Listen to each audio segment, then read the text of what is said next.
2026 சட்டப்பேரவை தேர்தலை குறிவைத்து தமிழ்நாடு முழுவதும் சுற்றுப்பயணம் மேற்கொள்ள அதிமுக பொதுச் செயலாளர் எடப்பாடி பழனிசாமி திட்டமிட்டுள்ளார். அடுத்த மாதத்தில் தொடங்கும் இந்த சுற்றுப்பயணம் அதிமுகவுக்கு எந்த அளவுக்கு கை கொடுக்கும் என்பதை செய்தி தொகுப்பில் பார்க்கலாம்.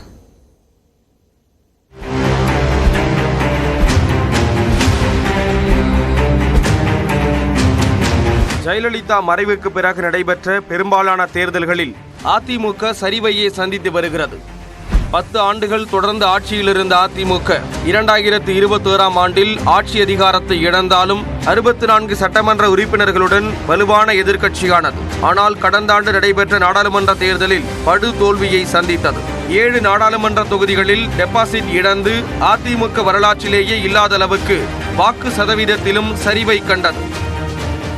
தற்போது அதிமுக தலைமையிலான கூட்டணி பெரிய அளவில் இல்லாத சூழ்நிலையில் வருகிற 2026ஆம் ஆண்டு தேர்தலில் அதிமுக வெற்றி பெற்றே ஆக வேண்டும் என்ற நெருக்கடி அக்கட்சியின் பொதுச் செயலாளர் எடப்பாடி பழனிசாமிக்கு ஏற்பட்டுள்ளது.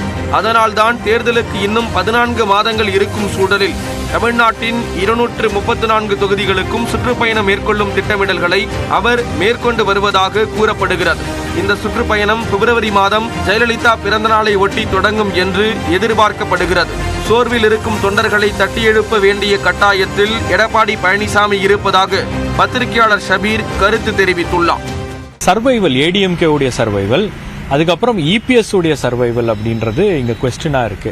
ஆகவே அதை நோக்கி தான் இந்த தயாரிப்பு வேலைகள் எல்லாம் அதிமுக தற்போது ஈடுபட்டிருக்கிறதா நான் பார்க்கிறேன். தொண்டர்களை நீங்க உற்சாகப்படுத்தணும். இன்னைக்கு அதிமுக தொண்டர்கள் எல்லாம் தொடர் தோல்விகளுக்கு பிறகு ஒரு சோர்வான ஒரு மனநிலைக்கு போயிட்டாங்க. அப்ப அவர்கள் எல்லாம் தட்டி எழுப்ப வேண்டிய ஒரு கட்டாயம் என்பது இருக்கிறது. அதை தான் அவர் இதன் மூலமாக செய்கிறார் அப்படின்றத பார்க்கிறேன்.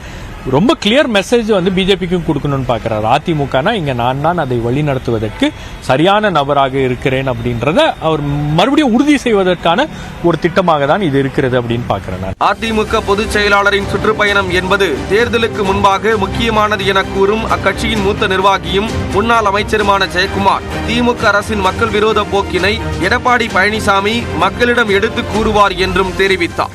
தேர்தல் காலத்தில் ஒரு குறுகிய காலம் நோட்டிஃபிகேஷன் அனௌன்ஸ் பண்ணிட்ட பிறகு அந்த ஒரு 15 நாளில் எல்லா மாவட்டத்துக்கு போக முடியாது.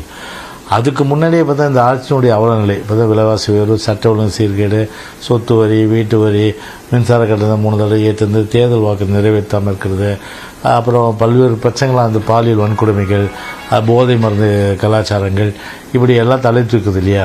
அது அவ்வப்போது நம்ம மக்கள் மத்தியில் எடுத்து சொல்லணும். அப்போ அதனால் இந்த ஒரு வருட காலம் என்பது ஒரு நல்ல விஷயம்.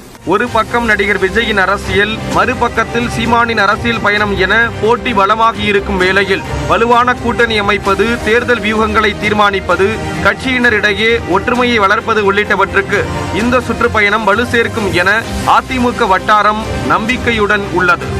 நியூஸ் 18 தமிழ்நாடு செய்திகளுக்காக செய்தியாளர் சுபாஷ்.